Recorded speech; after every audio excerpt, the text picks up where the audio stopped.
반갑습니다. 김현옥입니다. 오늘은 아브라함의 마지막 이야기가 되겠습니다. 하나님과의 그 믿음의 여정을 아브라함이 잘 이제 마무리를 해 나가고 있는데요.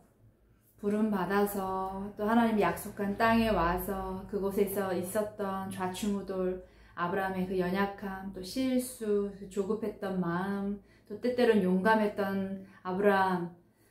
그러나 오늘 아브라함의 이야기는 너무 사랑하는 그 아들 독자 그 이삭의 아내를 구해주는 장면으로 아브라함의 이야기를 맺으려고 합니다. 아브라함은 이제 어느새 사라도 죽었고요. 아브라함이 175세에 수명을 다하게 되어서 죽게 되는데, 그때 아브라함에게 마음에 큰 짐이 하나가 있었는데 그게 무엇이냐면 아들 이삭의 아내를 구해주는 거였어요. 그 아들 이삭의 아내를 구해주는 거, 그게 무엇이 그렇게 어려웠을까라는 생각을 해봅니다. 고대 근동시대이기도 했지만 또 부호였잖아요. 얼마든지 아들의 아내를 구하는 게 어렵지 않을 것 같았습니다. 그러나 오늘 이 말씀의 배경이 되는 창세기 24장에서는 아브라함은 아들 이삭의 그 배우자를 구해주는 것에 아주 오랫동안 근심했고 그것에 대해서 나름 고민했던 흔적들이 있습니다. 어느 날 아브라함은 드디어 결심을 한 듯 자기가 너무나도 믿고 또 그 자신에게 충실했던 종 하나가 있습니다. 성경에서는 그냥 늙은 종이라고만 나와 있는데 아마도 이 늙은 종은 창세기 15장에서 나의 종 엘리에셀이나 내 후사가 되길 원합니다 말했던 그 사람이 아닐까라고 추정을 할 뿐입니다. 자, 그런데 그 늙은 종을 불러서 이렇게 말을 합니다. 너는 내 고향, 내 족속에게로 가서 아들 이삭의 아내를 구하여라, 이렇게 되어 있어요. 아브라함은 지금 가나안 땅에 살고 있습니다. 근데 가나안 땅에 살고 있으면서 그 지역 여자들도 아니고 그 주변국의 여자들도 아니고 자신의 고향 갈대아 우르죠. 그 갈대아 우르에서 아내를 구해오라는 거예요. 여러분, 이게 얼마나 또 황당한 이야기입니까? 어떤 아내를 구해오라는 것이냐? 도대체 아브라함이 왜 이런 고백과 고민을 했는가라는 것은 이제 이 종과의 대화를 이렇게 들어보면 바로 알게 되는데, 아브라함은 자신의 아들 이삭이 가나안 족속의 그 여인들과 결혼을 하여서 하나님을 버리게 될까봐, 혹은 그들과 결혼한 삶을 살면서 그 다른 우상을 섬기게 될까봐 다양한 여러 가지를 걱정했던 것으로 보입니다. 이때 이삭의 나이를 40세로 보거든요. 그러면 지금 생각해도 굉장히 노총각이죠. 40세가. 그죠? 그런데 그때 그 당시에 40세나 된, 그러니까 뭐라고 표현해야 될까요? 지금 40세면 당시에는요, 빨리 결혼했으면 손자를 볼 수도 있는 나이거든요. 근데 이삭이 아주 오랫동안 결혼을 못한 거예요. 그 이유는 하나입니다. 아버지가 그것을 원치 않았어요. 주변에 있는 여자들과 결혼하는 걸 원치 않았다라는 겁니다. 그래서 늙은 종과 대화를 이렇게 하다 보면 늙은 종이 이렇게 물어봅니다. 그런데 주인님, 그 여인에게 가자 했는데 그 여인이 오지 않는다고 하면 이삭 도련님을 데려갈까요? 이렇게 말을 해요. 그런데 아브라함이 단호합니다. 아니, 절대 내 아들은 그따위로 가지 말고 오직 그 여인을 데려와서 내 아들 이삭의 아내를 삼아야 된다. 굉장히 결연한 거예요. 나이도 정말 이제 거의 호호 할아버지 아주 나이 많은 할아버지인데 그 할아버지가 말하는 거죠. 안 돼. 내 아들은 반드시 내 족속 여자와 결혼해야 돼 라고 말을 한다는 거죠.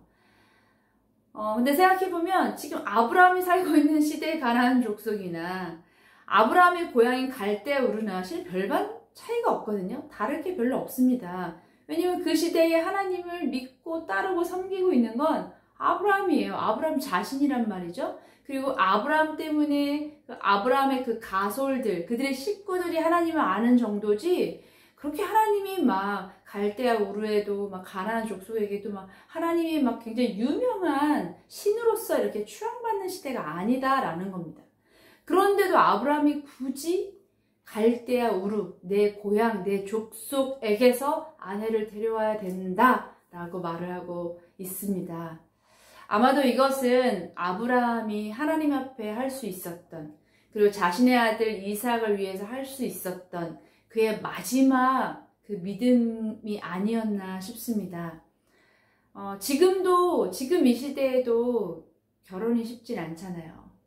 근데 고대 근동 지방에서, 그것도 브엘세바 헤브론이라는 이 남방 지역에서 살고 있는 이 아브라함 가족, 아브라함과 이삭이, 그 주변국 여자들도 아니고 그 동네 여자들도 아니고 정말 수개월 걸리는 길을 떠나가야만 만날 수 있는 그 족속에게서 아내를 구한다라는 것은 참 쉽지 않은 일이 분명합니다.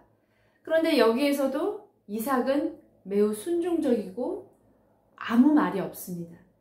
마치 그냥 아버지가 하라고 하는 대로 살아가는 삶처럼 보이기도 하지만, 이 이후에도 이제 이삭의 삶에 대한 나눔을 하게 될 때 이삭을 보면 또 이삭이 되게 결단력 있고 또 매우 이렇게 신앙적인 모습을 보여주는 것을 보면, 그냥 아버지가 말한 것에 대한 수동적인 삶을 살았던 사람은 아닌 게 분명한데도 아브라함 그 자신의 아버지의 말에 순종하고 있는 이삭의 모습을 볼 수 있어요. 노총각이 되어서 말이죠.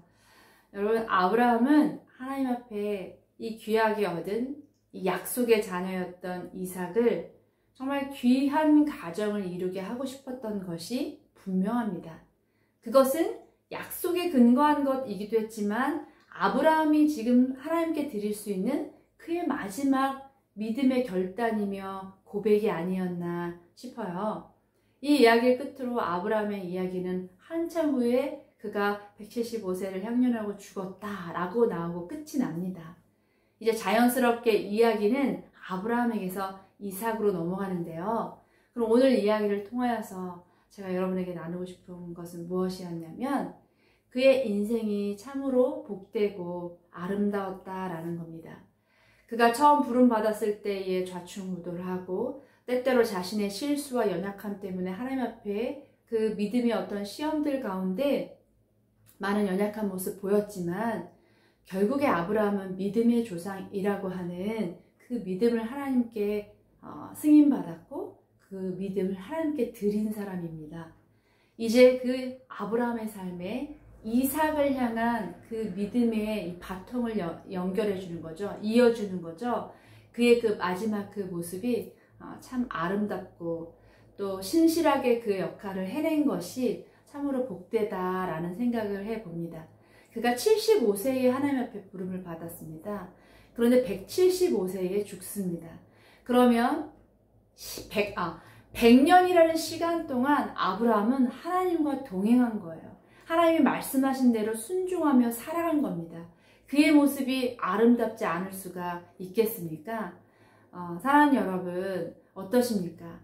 저와 여러분 아직 100세는 안 되었을 것 같습니다만 100년이란 시간 동안 그렇게 한결같이 하나님의 말씀을 따라서 그 삶에 충실하게 하나님을 따라갔던 그 삶, 좀 소망이 되시지 않으십니까? 저도 이제 고작 예수 믿고 이렇게 신앙생활하고 이제 20년 넘었거든요. 그런데 아브라함의 삶에 그 100년이란 시간 동안 정말 아무도 하나님을 믿지 않던 시대에 하나님을 믿겠다라고 따라와서 그 100년이란 시간을 그렇게 하나님과 보냈던 아브라함의 그 모습, 좀 박수 쳐주면서 아브라함 할아버지 보내드리고 싶습니다. 다음 영상에서는 이제 이삭의 이야기를 나누려고 합니다.